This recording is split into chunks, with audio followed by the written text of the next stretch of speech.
दोस्तों, स्वागत है आपका घटनासार के एक और क्लास में, जिसमें हम बात करेंगे सुरेंद्र नाथ बनर्जी जी की। ठीक है, 1848 से 1928 तक ही हमारे बीच में, और बहुत कुछ इन्होंने किया, बहुत सारी अचीवमेंट्स इन्होंने ग्रहण किए, उन सब के ऊपर चर्चा करेंगे। बहुत ही महान आदमी थे। तो कौन थे, यहां से स्टार्ट करते हैं। ये एक महान स्वतंत्रता सेनानी, ये देखिए लिखा हुआ है, एक महान स्वतंत्रता सेनानी व देशभक्त थे। और इन्हें, ये बहुत इंपॉर्टेंट है कि भारतीय राष्ट्रवाद का जनक किसे कहा जाता है। ये देखिए, भारतीय राष्ट्रवाद का जनक इन्हीं को कहा जाता है, सुरेंद्र नाथ बनर्जी जी को। उसके बाद आधुनिक बंगाल का निर्माता किसे कहा जाता है। देखिए कितने इंपॉर्टेंट टॉपिक है। तो आधुनिक बंगाल का निर्माता भी सुरेंद्र नाथ बनर्जी जी को ही कहा जाता है। उसके बाद बंगाल का शेर किसे कहा जाता है, तो बंगाल का शेर भी सुरेंद्र नाथ बनर्जी जी को ही कहा जाता है। उसके बाद 1868 में स्नातक करने के लिए चले गए इंग्लैंड, और जब वहां से 69 में लौट के आए तो इन्होंने भारतीय प्रशासनिक सेवा, जिसकी आप लोग तैयारी कर रहे हैं कुल मिला के, उसमें ये चयनित हो गए। ठीक है, फिर इन्होंने क्या किया, राजनीतिक सुधारों को लेकर विरोध करने वाले पहले भारतीय थे, यानी राजनीति में सुधार करने के लिए विरोध करने वाले ये पहले भारतीय थे।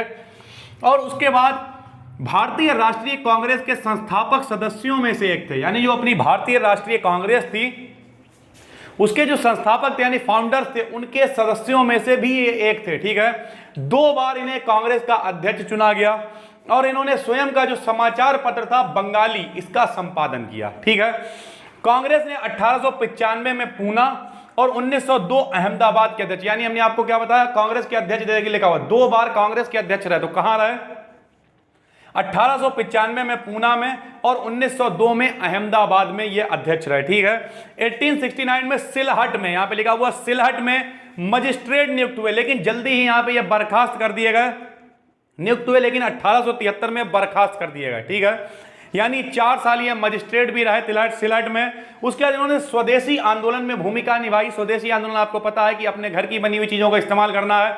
मोदी जी भी स्वदेशी का इस समय काफी प्रचार कर रहे हैं। ठीक है, उसके बाद 1882 में रिपन कॉलेज की स्थापना की इन्होंने। 1882 में रिपन कॉलेज, अपने खुद के कॉलेज रिपन कॉलेज की स्थापना की।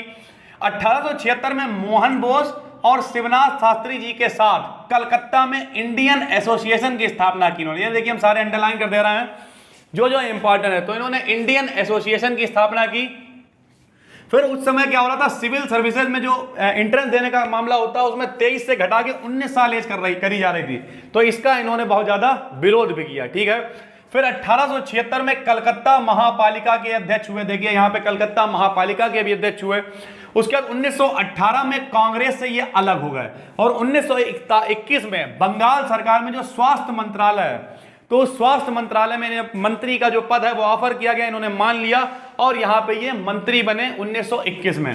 इन्हें भारत का ग्लैड स्टोन, ये ग्लैड स्टोन क्या है, ग्लैड स्टोन जो है, इन्हें एक बहुत अच्छा वक्ता माना जाता है। वक्ता समझते हैं आप, जो बहुत अच्छा बोले। ठीक है, तो इन्हें भारत का ग्लैड स्टोन कहा जाता है, या भारत का बर्क भी कहा जाता है। ये देखिए, इन्हें भारत का ग्लैड स्टोन या भारत का बर्क कहा जाता है। और इनकी एक किताब है अ नेशन इन मेकिंग, किताब का नाम है अ नेशन इन मेकिंग, ये इनकी प्रसिद्ध पुस्तक है। और 1925 में फाइनली बैरकपुर में इनका निधन हो गया। ठीक है भाई, तो ये थे सुरेंद्र नाथ बनर्जी, जो बहुत ही इंपॉर्टेंट है आपके लिए। और कई सारी चीजें इनसे रिलेटेड है कि अध्यक्ष कितने दिन रहे, क्या हुआ, भारतीय राष्ट्रवाद के जनक कौन थे, आधुनिक बंगाल के निर्माता कौन थे, बंगाल के शेर कौन थे, भारतीय राष्ट्रीय कांग्रेस के संस्थापक सदस्यों में निम्न में से कौन से, तो 4 चीजें पूछी जा सकती हैं। 2 बार कांग्रेस के अध्यक्ष रहे, कहां के रहे। देखिए सारी जो चीजें इनसे रिलेटेड हैं, सारी की सारी मोस्ट इंपॉर्टेंट है। तो ये बहुत ही इंपॉर्टेंट हमने यहां लिख भी दिया है। किसी और शख्सियत के साथ हम मिलते हैं आपसे एक और घटनासार के क्रम में। तब तक के लिए जय हिंद, जय भारत।